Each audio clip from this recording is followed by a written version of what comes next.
Mədəniyyətlə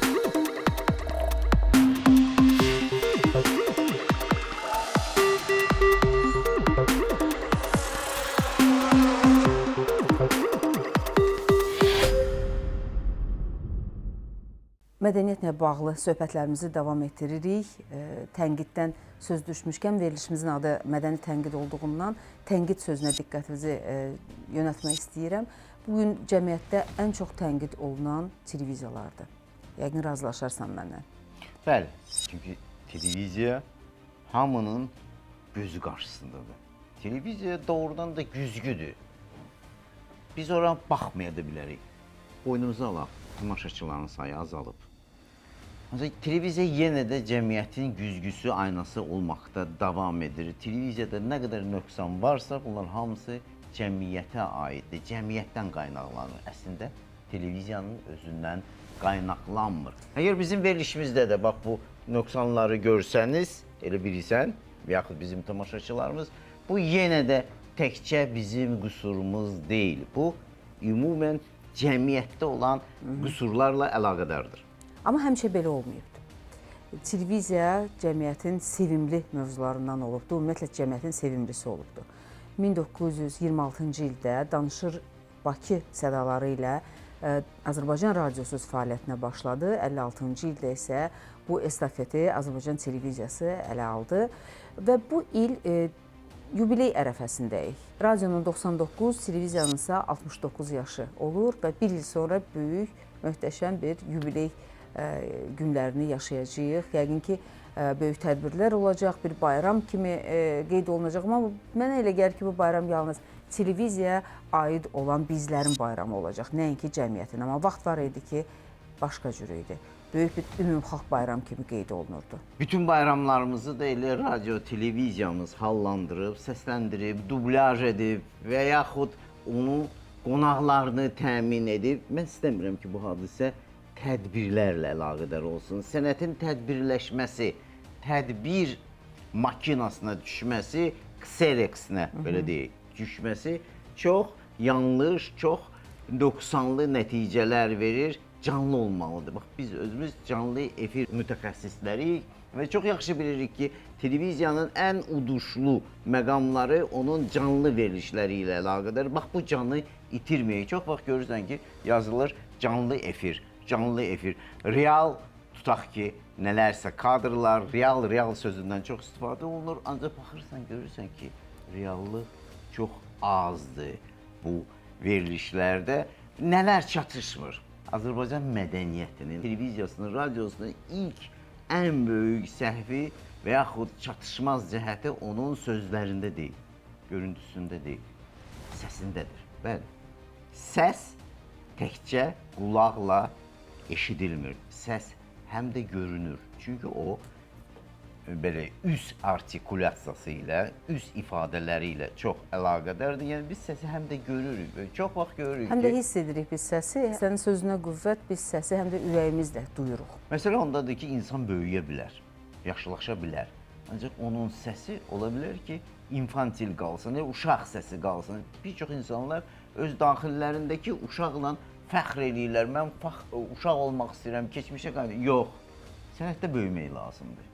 İlk növbədə uşağı, bəli, öldürməməlisən, ancaq çalışmalısan ki, bu uşaq, belə deyək də, böyüsün, infantil qalma, çağalanma. Biz çox vaxt görürük ki, bir çox diktorlar başlayırlar öz uşaq səsləri ilə danışmağa. 50 yaşı var, görürsən ki, teleaparıcının, yenə də səsi uşaq səsidir.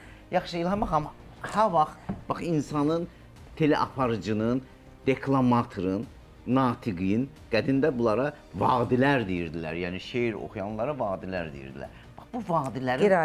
Qiraətçilər daxilindəki, bax, o uşaq ölür, səs böyüyür, səs özünə dramaturgiya qazanır, artikulyasiya qazanır. Bu nə vaxt baş verir?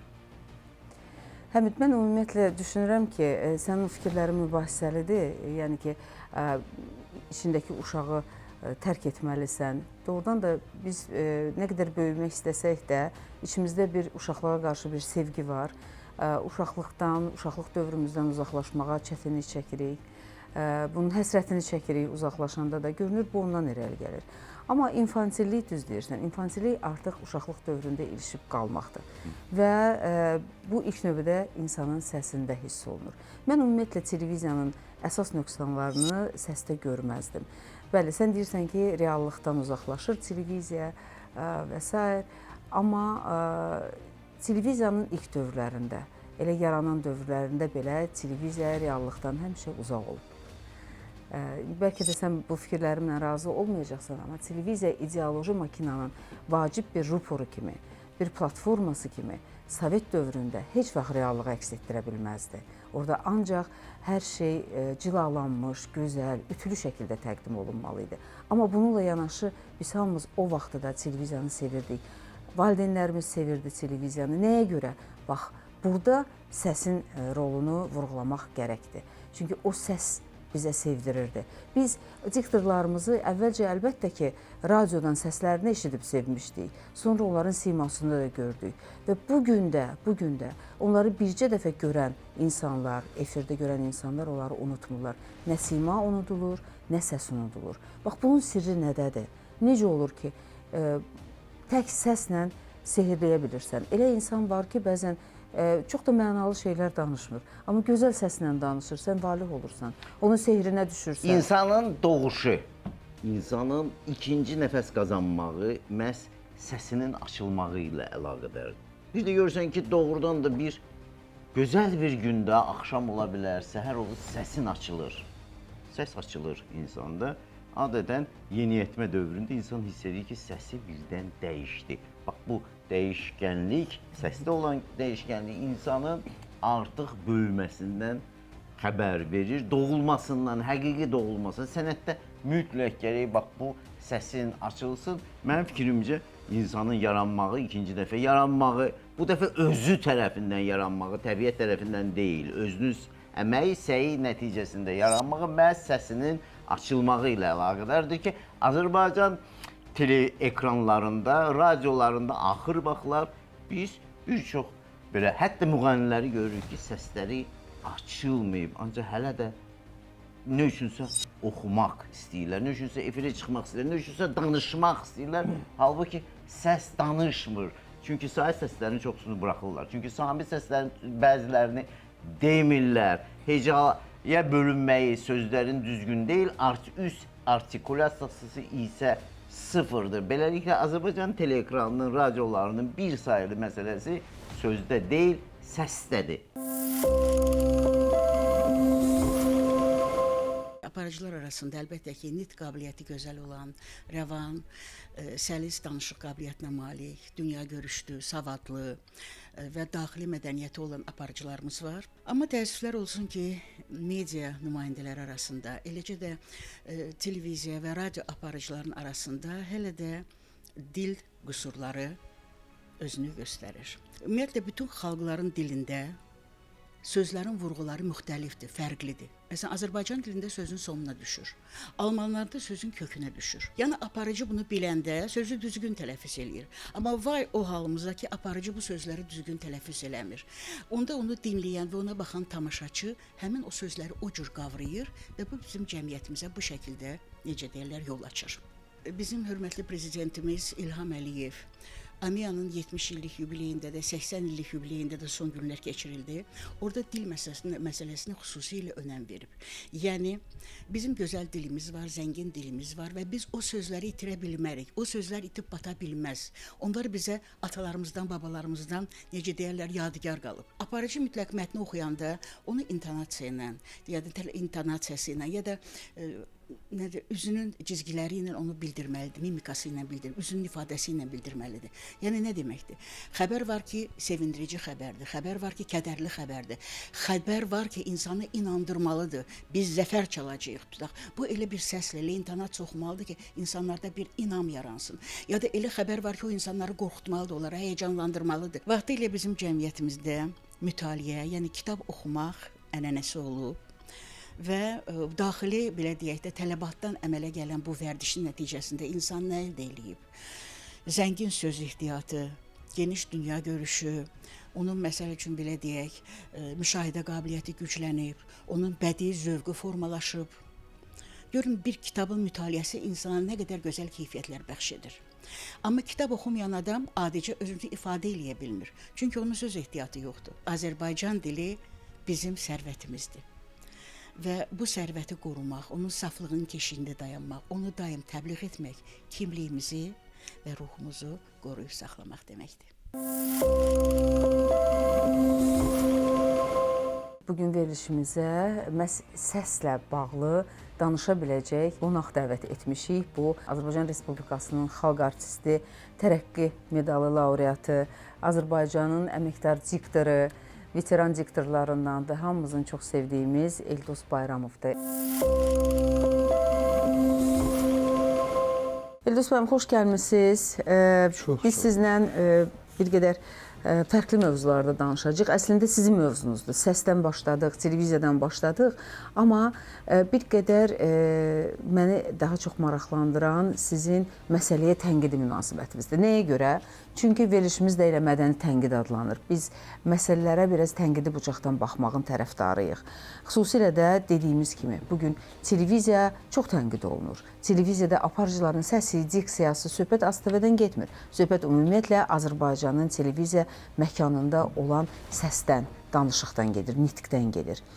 Və mənə çox maraqlıdır sizin fikirləriniz. Siz özünüz, bax, İşlədiyiniz dövrlə müqayisədə, bax, indiki dövrün aparıcılarının danışığında, səsində, diksiyasında, danışıq manyeralarında hansı nöqsanları görürsünüz? Bir əlavəm var, səs-göz kontaktı. Bu da sözlə gözün kontaktı. Bu da çox vacib məsələdir. Buna münasibət. Həmid mən, o sonradan gəlir. Məsələni başa düşəndən sonra, məğzin başa düşəndən sonra, bu sahə ilə tanış olandan sonra səs, onun rəngi, səs-göz məsələsi, başqa xırda məsələlər sonradan gəlir.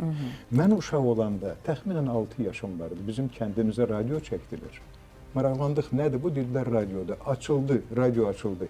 Oradan Aydın Qaradağlının səsini eşitdim. Bu, mənim başıma gələn hadisədir, heç kimin yox.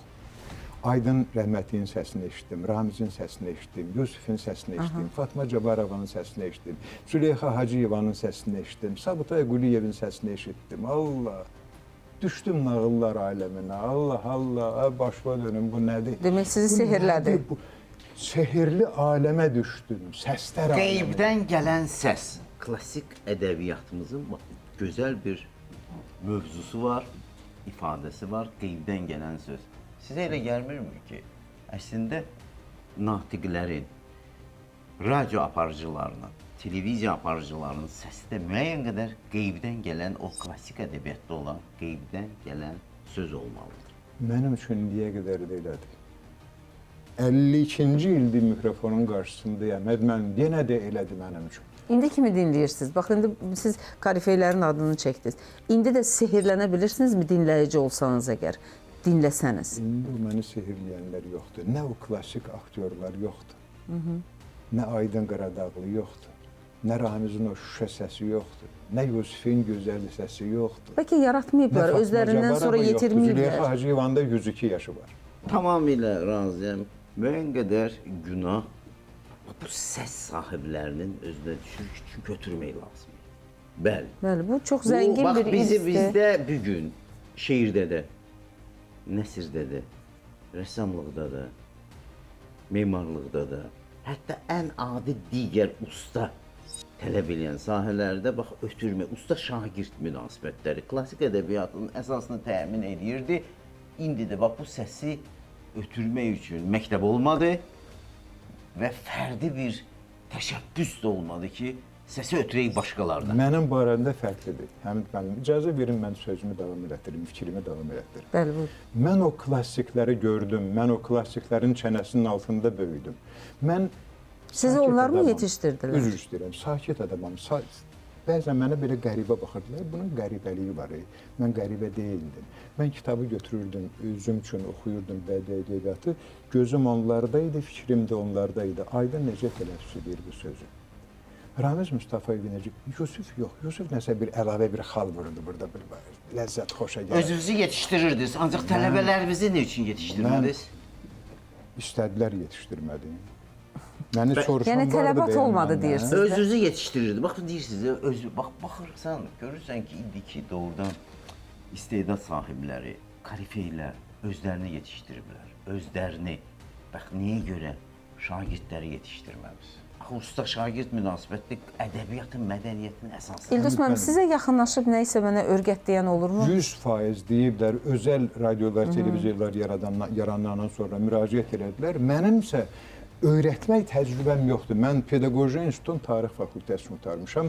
Beynimdə diktor ola-ola bütün məqsədlərim o 72-ci il işə gələnə qədər bütün məqsədim mənim diktor olmaq olub. Mən müəllim olmaq istəmirdim. Mən ali savad istəyirdim ki, orta məktəbdən götürməyəcəklər. Mən diktor olum. Gəlim o özümü çatdırım o diktorluğa. Dövlət mikrofonuna gəlim çatdırım. Mən də o nümunələrdən biri olum. Ona görə də nektarları yığmışam hərəsindən bir şey. Yığmışam, özümü toplamışam, Həmid müəllimin sözü olmasın, amma məndən istəmədilər. Siz gözəl natiqsiniz, çox ifadəli bir səsiniz var, həm də çox böyük bir təcrübəniz var. Yəni bu təcrübəni bölüşmək ehtiyacı var idimi sizdə? Var idi. Fürsəti də var idimi? Mən onların hamısını eləmişəm. İmkanım həddində eləmişəm. 3 il bizim Radio Televiziya Akademiyasında dərs demişəm. Həmişə də təsəvvür edin 100 söz Azərbaycan sözü, layihə deyil, layihədir. Əliyev deyil, Əliyevdir. Kimya deyil, mağaza deyil. Bunları tərtib eləmişəm, 100 söz paylamışam. Səsiniz necə oldu açıldı? Necə oldu açıldı? Necə açıldı? Bax, o çox vacibdir. Bax, necə olur səs açılır? Sənət səsinə çevrilir. Səs birisi nədən açılır? Həmid müəllim, tərifdən. Və bəs mən bayaqdan Bu qədər sadə. Həmid müəllim, Azərbaycanda Eldos Bayramından çox təriflənən diktor yoxdur. Mən də çalışıram, bax onu Aydını qaytarım, Ramizi qaytarım, Yusufu qaytarım, Fatma Cabbarovanı, Züleyxa Hacıyevanı, Sevda Salehi, Əli Məmmədova, Qara Tağzadəni, mən onları qaytarım xalqa. Yox, pəs təzələrdə yox, belə eləyək. Nostalji məzmun olmasın söhbətimiz. Biz qaytarmamalıyıq, biz yenilərini getirməliyik. Mən o fikirdəyəm ki... Qaytara da bilmərik, Həmid. Eldos müəllim elə onu nəzərdə tutur. Yox, deyim də, mən onu eləyirəm Həmid müəllim. Şeirlər belə, YouTube'da şeirlər. Deyirlər Eldos müəllim, sən Allah sən öz-üzdən müğayət olun, səs söz gəlsin, biz gedirik uşaqlığa, Eldos müəllim, biz keçmişimizə demək, sizin YouTube-da kanalınız var, eləmi? Eldos müəllim, sizin səs sözü eləyin kəsilməsin, qurban olum sizə kəsilməsin. Eldos müəllim, niyə görə bir çox aparıcıların səsi uşaq səsidir? Bu çağlanma, səsin böyüməməyi, infantilizm, bu nə ilə bağlıdır? Həmid müəllim, mən başqa cür deyərəm. O aparıcının mikrofonun qarşısında nə işi var? Aparıcı geçsin öz işinə məşğul olsun da. O aparıcı günahkar deyil, o aparıcı onlara qoyan günahkar. Səslə tərbiyə olunur hər şey. İnsan səslə yaşayır. Yaxşı, məktəbi varmı bunun? Bax, siz dediyiniz sənətin məktəbi nədir? Nəzəriyyəsi, kitabı? Var idi. Həmid müəllim, bir silsilə öyrənə, mən öyrədirdim, mən də eyni zamanda öyrənirdim, öyrədə. Öyrənə gəlmişəm. Vallahi indi də öyrənirəm. Ən müqəddəs missiya Azərbaycan dilinə, ideal Azərbaycan dilinə xidmət eləməkdir. Azərbaycan radiosunun diktorları müsahibə eləyəndə xalq hardasa bir yığılıb, deyəndə filan sözün deyilişi necə formadır, deyirlər açın radionu. Radionu açın, qulaq asın da, nəyə əziyyət çəkirsiniz? İndi ümumiyyətlə kimisə maraqlandırır mı? Deməli, elədir. İdeal Azərbaycan dili idi. İdeal Azərbaycan da danışmaq istəyini siz hiss eləyirsinizmi? Məsəl üçün, ləhcələrlə danışırlar, eləmi? Siz bayaq dediniz ki, tərifdən açıldı səsiniz. Bəs tənqid eləyən olubmu sizi? Bax, bizim verilişimiz indi mədəni tənqid adlanır da. Biz tənqidi fikirlərə də yer veririk. Sizcə bunun bir faydası varmı? İş yoldaşlarımdan deyiblər, düzgün iradsa məmnuniyyətlə qəbul eləmişəm daha doğrusu. Düzgün deyilsə bir-birimizə başa düşmüşük. Eləyən də olub, amma o dərəcədə yox. Biz indi televiziyanın elə bir dövründəyik ki, televiziyadan hamı üz çeviribdir. Böyük əksəriyyətdə, yəni televiziya artıq internetlə rəqabətə davam gətirmir. İndi bütün məzmunlar, kontentlər hamısı internetdən əldə edilir. Kimi nə maraqlandırırsa orada var, tapmaq mümkündür. Və televiziya artıq elə bir dövrünü yaşayır ki, sanki ya nə isə dəyişməlidir, öz missiyasını yeniləməlidir, ya da arxaik bir köhnə əşyaya çevrilməlidir mənzillərdə, evlərdə. Və bu bu situasiyanı diktor sənəti artıq bir dəfə yaşayıb. Çünki müəyyən qədər Sovet İttifaqı dağılandan sonra diktor sənətinə sanki ehtiyac yaranmadı. Artıq aparıcılar yarandı, jurnalistlər özləri başladılar azad fikir söyləməyə, sərbəst tərzdə veriliş aparmağa və bir müddət ümumiyyətlə diktorlar efirdən yığışdırıldı. Yadınıza gəlir o müddət? Çox yaxşı yadımda. Siz o dövrü necə yaşadınız? Yəni bax indi televiziyanın özü həmin şeyləri yaşayır. Mən də bu dövrdə yaşadım. Çox təbii yaşadım. Siz belə də olmalıdır. yəni təbii. siz onda nə işlə məşğul oldunuz? Keçirdim şeir oxumağa, hekayə oxumağa. Onda yavaş-yavaş mənim sağ olsun, mən radio 70-ci ildə radioda işləmişəm. Eyni zamanda 74-cü ildən Gözdən Əlillərin səs yazma studiyasında. İndiyə qədər də oxuyuram onlar üçün. İndiyə qədər də. Pul yoxdur. Dövlət fond vermir. Amma özləri təşkil edirlər ki, bizim üçün. Orada bir sualım da var. Klassik Azərbaycan ədəbiyyatında əruz bəhirləri var. Qiraətin ən yüksək şəkli bizim klassik ədəbiyyatda əruzu bilmək, əruz tələffüzünü etməkdir. Azərbaycan dilinin özünün yaranmağında əruzun çox ciddi təsiri olub mədəniyyətimizin, şeirimizin. Siz əruzu mənimsəyə bilmisiniz? Ən qorxduğum əruzdur. Nəyə görə? Əruz bir tənbəllikdir. Əruzun çətinliyindən qorxmuşam. Mən tarixi qurtarmışam. Məndən tələb edən olmayıb, amma mən 40 il işləmişəm, 50 il işləmişəm, o 50 ildə 37 il işləmişəm də ştatda. Həmişə mənə oxudublar, məsələn. Əruzla şeir oxuya bilirsiniz? Oxuyuram, amma özümə xas olan formada oxuyuram və qorxa-qorxa həmişə də qaça-qaça. İrad tutmurlar, yəni heç vaxt səhv buraxmamısınız əruzda? Tənbəlliyimdə sadəcə öyrənmək lazım idi. Mən də indi keçdim. Mən elə gəlir ki, Azərbaycanda bax bu məktəblər itirilib. Doğrudan da kitabı yoxdur, müəllimi yoxdur. Bizim böyük bəlamız odur ki, bu sənətin bəli istedadları var. Ancaq savadlı, necə deyərlər, müəllimi yoxdur. Bəli. Yəni elmi səviyyədə bunu demək təqdim edən yoxdur, tədris edən yoxdur. Bunu demək istəyirsiniz. Katedralarda mən heç inanmıram ki, bu sənəti yaxşı göstər. Ona görə də bu böhranın da yaranmağının səbəbi odur ki, istedadlar var, savadlılar isə yoxdur. Bu bizim faciəmizdir. İstedadlılarımız savadsızdır, savadlılarımız isə istedadsızdır. Televiziyada yaranmış, radioda yaranmış böhran məhz bax bu savadın, natiqlik savadının, onun əlifbasının, onun tədris kitabının olmamağı ilə əlaqədardır. Yaxşı, Eldos müəllim, sizi səsinizdən tanıyırlar. Siz şəhərdə olanda, müxtəlif yerlərdə olanda necə reaksiya verirlər? Siz radioda işləyirsiniz, işləmisiniz. Hələ də işləyir. Necə doğrudan? Hə, işləyirəm. Və radio siz deyən kimi qulaq asın. Gənc nəsil də tanıyır səsinizi? Bir dəfə bir şey nə oldu? Seyfəddin Çaxmaqçı vardı. Mahnı teatrında konserti oldu. Mənə dedilər, gəl onu apar. Aparmadım. Türkiyədən gəldi, bir apardı. Getdim, dedilər, Elus, mən buradasınız da, nəsə deyin də burada. Və prosesin içərisində də cavan uşaqları Türk-Azərbaycan bayraqlarını zalın içərisində ətrafda fırlada oxuyurlar. Dedim, bunlar nəsə desəm, narahat olmayın. Çıxdım bir rəvayətin şeir formasını dedim. Bəhrəm Nəsibov rəhmətli yazıb, gözəl, sarban şeiri. Deyirlər bir qoca sarban, düşdü ölüm filan və İmam Türk folklorundan. Dedim, sakitli idi təsəvvür eləyən. Bir dənə səs yoxdur.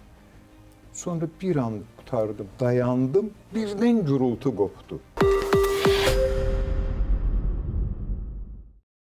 Baxdı gələn dost tanışa, qubarlandı qoca sarvan.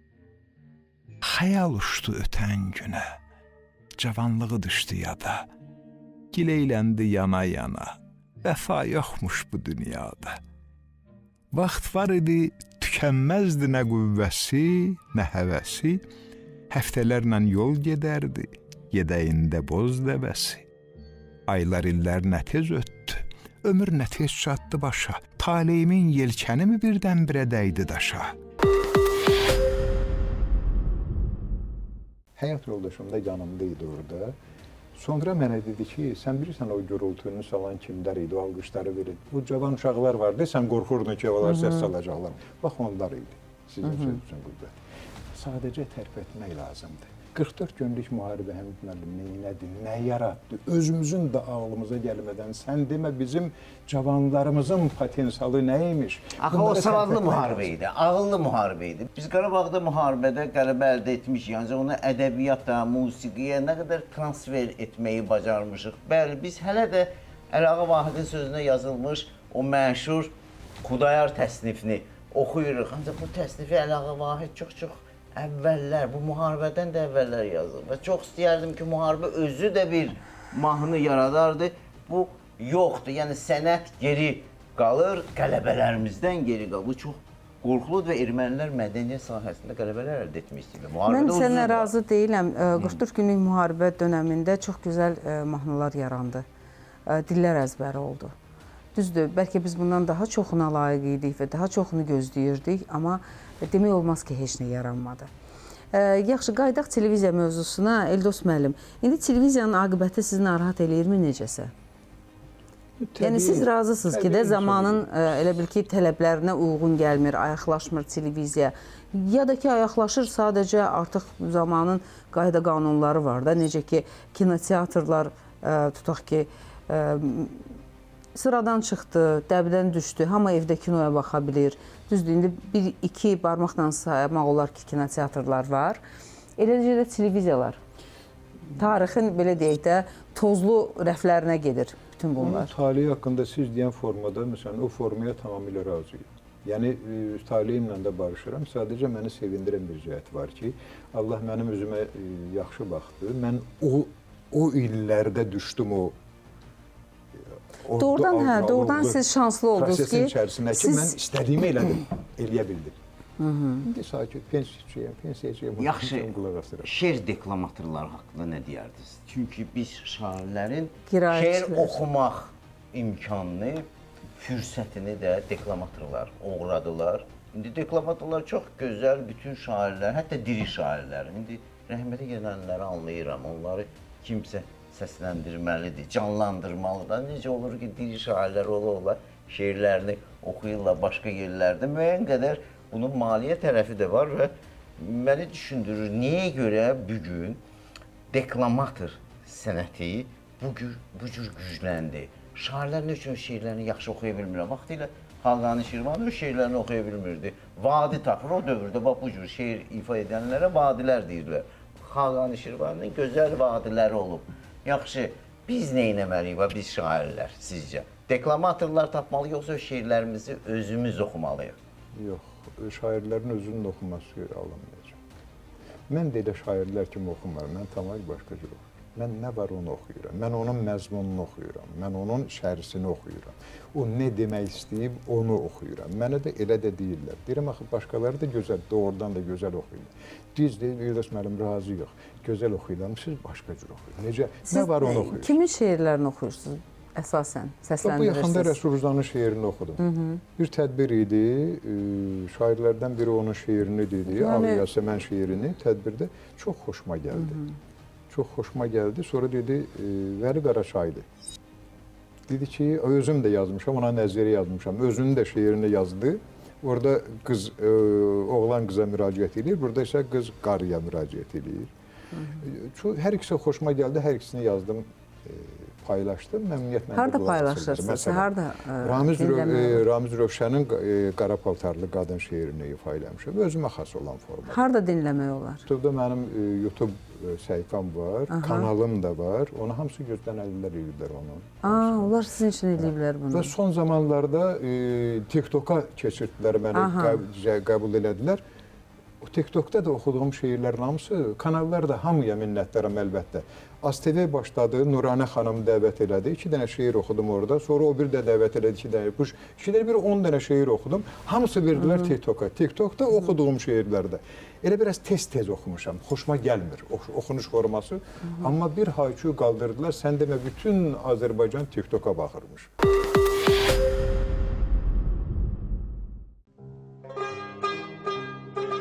Kişilər bir olmur atan balası. Qorxağı var, igidi var. Amma hər kişinin öləndən sonra qəbri üstə ağlayası bir qara paltarlı gözəl qadına ümidi var. Sən öləndən sonra kim olacaq gözlərini bağlayan? Qardaş mı olacaq, yad mı olacaq? Bəlkə bu dünyada sənə ən çox ağlayan, ən çox ağlatdığın qadın olacaq.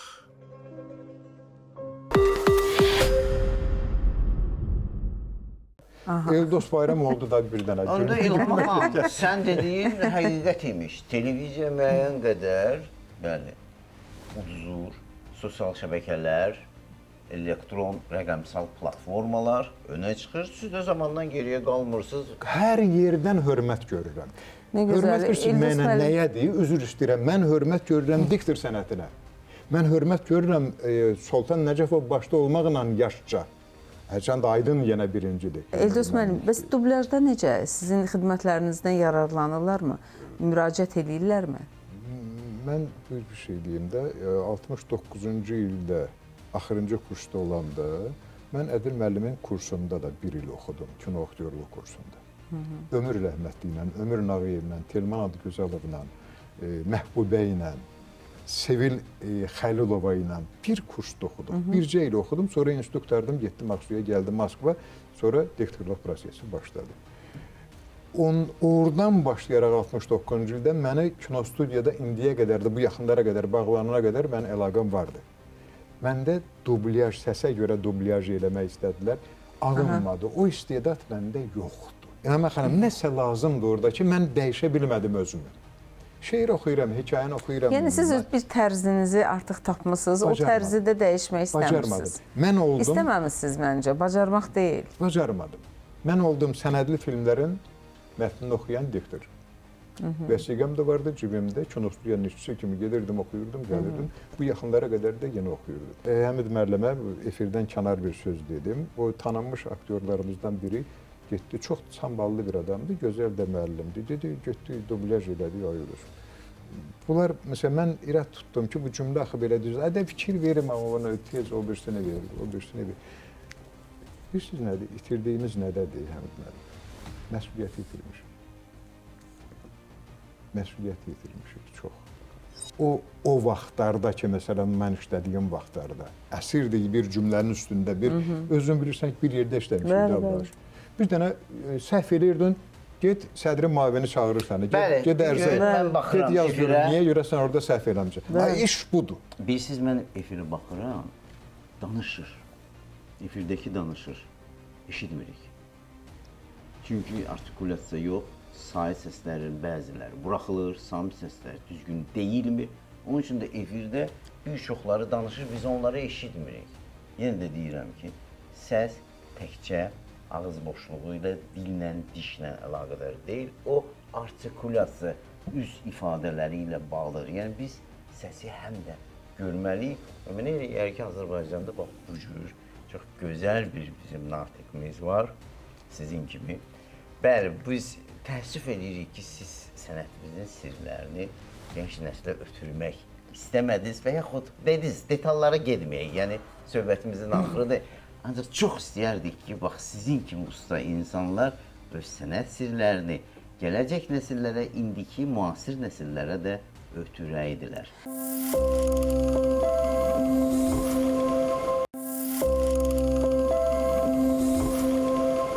Siz bugün çox keçmişdən danışdınız. Köhnə diktorlarımızın adını çəkdiniz. Allah hamısına rəhmət eləsin. Amma təkcə keçmişdə qalmaq düzgün deyil, həyat davam eləyir.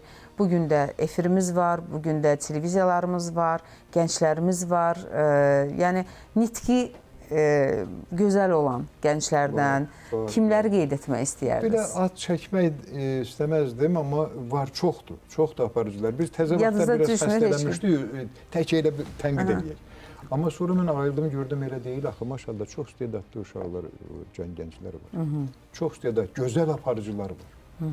Çox gözəl aparıcılar var. Mən bilmək istəyərdim ki, sizin dinlədiyiniz səs kimdir? Bax, necə siz Aydın Qaradağlının səsini eşidib onun tilsiminə düşmüsünüz. İndi sizi tilsimə salan səs yoxdur. İndi bir söz qulaq asan da yoxdur. Elə səsə qulaq asan da yoxdur. Özünüz qulaq asırsınızmı? Özüm qulaq asıram da. Bax, kimə qulaq asırsınız, onu soruşurdum. Belə də yox, elə ayrıca. Yəni mən elə bir insan qulaq asam mı? Yox, elə bir. Düzü, xüsusi ayrıca qulaq asmıram. Eldos müəllim, çox sağ olun ki, gəldiniz verilişimizə. Mən bugün fürsətdən istifadə edib doğrudan da çox füsunkar səsi olan bizim ustad sənətkarlarımızı, diktorlarımızı xatırlamaq istəyirəm. Rafiq Hüseynovu xatırlamaq istəyirəm. Sonra Allah rəhmət eylesin. Sabir Ələsgərovu xatırlamaq istəyirəm. Allah can sağlığı versin. Həyatda olan bizim qocaman diktorlarımız var. Roza xanım, Hamısı. Ofeliya xanım, Tamilla xanım, Şərqiyə xanım, nə bilim, hamısının kiminsə adını çəkmədimsə üzürlü bilsin. Yəni onların səsi doğrudan da ki, eşidilən kimi biz onların simasını xatırlayırıq. Nə qədər gözəl, doğma, səmimi səsləri var idi və mən o səmimiyyətdən ötürü darıxmışam. Gözəl danışanlar da var, gözəl nitqi olanlar da var, amma o səmimiyyət yoxdur. Səsində səmimiyyət olan yoxdur. Həmid müəllimin sözünü təkrar edeyim. Mən bilirsin necə böyümüşəm. Ağadaş Ağayevin sakit səsi vardı. Sakit, astadan. Allahu nə idi, o nə həyat səsi idi. Həsən Ağa Salayevin səsi vardı. Əli Zeynalovun səsi vardı. Bəli, bəli. O səslər ki, məni formalaşdırıb, mənim bu ürəyimi formalaşdırıb, bu iki dəfə stent qoyulan ürəyimi Allah can sağlığı versin sizə. Ona görə də nazikdir, ona görə də tez xarab olur. Tez sınır, incəlir, tez sınır. O qədər nazik eləyiblər ki, mən onlara vurulub gəlmişəm. Məxluqanın səsindən yox, Bəli, bəli. var idi bəyəm. Səməndər Rızayev. Səməndər rəhmətliyin səsindən var idi. Moskvanın xalq artistləri gəlib deyir, gözləri bu boyda kranləri şeylər ki, bu kranlar heç belə Yeri oynamayıb. gəlmişkən, doğrudan yaxşı maraqlı bir yerə gəldik, çıxdıq söhbətimizin sonu olsa da, Üzr istəyirəm. biz nəinki televiziyada, teatrda da biz o səsləri eşitmirik. Mən bir axırda bir söz deyim. Biz yox. Bəs elə insanlar var ki, məsuldular bunları bərpa eləməyə. Onları lazımdır.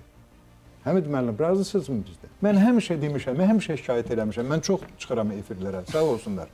Deyirəm ki, Azərbaycan dilinin şöhrətini bərpa eləmək, dilin özünü bərpa eləmək, qaytarmaq lazımdır özümüzə dili, nəzarət eləmək lazımdır.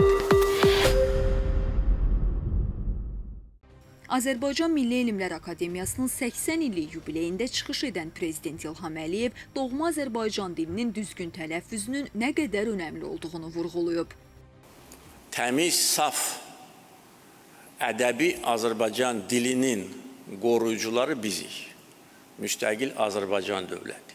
Bəzi yerlərdə bizim ədəbi dilimiz digər ölkələrdə yaşayan Azərbaycanlılar arasında itirilir. Daha çox məişət dili kimi istifadə olunur. Xarici kəlmələrlə dolu olur. Ona görə biz öz dilimizi qorumasaq, biz dilimizi təmiz, saf saxlamasaq, onda yavaş-yavaş dilimizi itirə bilərik. Və hər bir millət, hər bir xalq üçün onun ana dili, onun milli mənsubiyyətinin əsas amilidir. Və bu istiqamətdə bütün ictimai fəallar, bütün ictimaiyyət bir nöqtəyə vurmalıdır. Bizim dilimiz qədimdir. Yenə də deyirəm, 50 milyondan çox insan üçün bu ana dilidir, çox zəngindir və xarici kəlmələrə ehtiyac da yoxdur. Düzdür, beynəlxalq leksikon var və hər birimiz bu leksikondan istifadə edirik. Amma əgər Azərbaycan dilində əzəli bir kəlmə varsa, başqa dildən kəlmənin gətirib əvəzləmək nə məqsəd daşıyır? Bu ya səhvdir, ya təhribatdır. Hər ikisi də qəbul edilməzdir. Azərbaycan dilinin saflığının qorunması hər bir Azərbaycan vətəndaşının işi olmalıdır. Dövlət, alimlər, dilçilər, yazıçılar, şairlər, jurnalistlər, siyasətlə məşğul olanlar bu məsələyə çox böyük diqqət verməlidirlər. Qışqırmaq, xüsusən teatrda olan o fəryadlar, Seriallardakı hələ qara qışqırıqları demirsən. Və nə üçünsə doğrudan da qışqıra-qışqıra əsəbi söhbətlər və bu gətirir nəyə çıxardır ki, bəli, klassik televiziya klassik teatr uduzur TikToklara. Əsəbi söz söhbətlər artıq pasport qazanır. Harda pasport qazanır? TikTok sosial şəbəkələrdə və bunun günahkarı da sözsüz ki, klassik ədəbiyyatımızdır. Klassik səhnələrimizdir. Çünki doğrudan da biz Meyerhold teatrını, yəni qışqıran inqilabçı teatrı Cəfər Cabbarlı, bəli, indiyəcə nə üçünsə yaşatdıq. O müəyyən qədər özünü verməli idi. Stanislavski məktəbində də o sakit ifadələrinə, bizim doğrudan da metodologiya baxımından teatr, kino metodları, böyük boşluqlarımız var və çox vaxt biz bunu boynumuza almaq istəmirik. Məktəbdə yoxdur. Mənim dinləyicilərimizdən biri yazdı ki, cavan oğlandır. Yazdı ki, Eldos müəllim, siz rəhmətli Mikail Mirzənin yüksək pafosla oxurduğu şeirləri astadan elə oxuyursunuz ki, effekt eyni cür alınır. Bəli, qışqırmaq, o romantik teatr fəryadları axırda bu seriallarda olan qışqırıqlara və əsəbi danışıqlara, mənfi qəhrəmanların sinəsinə vurmağa və yenə də mənasız fəryadlara gətirib çıxartdı ki, bu artıq başqa bir mövzudur. Mən elə gəl ki, yekunlaşdıraq. Bəli, çox sağ olun, təşəkkür eləyirəm. Ürəklərə sığal çəkmək, səslə, könüllərə sığal çəkmək, əsəblərə sığal çəkmək, sakitləşdirmək. İnanırsınız ki, alınır. Deyirlər yer, yenə ver, yenə ver. Allah nə qədər ömür verib, onu çalışacağım ki. Allah sizə uzun ömür versin və mən istərdim ki, siz öz təcrübənizi, biliyinizi səxavətlə paylaşasınız. Çox sağ olun verilişimizə gəldiyiniz üçün.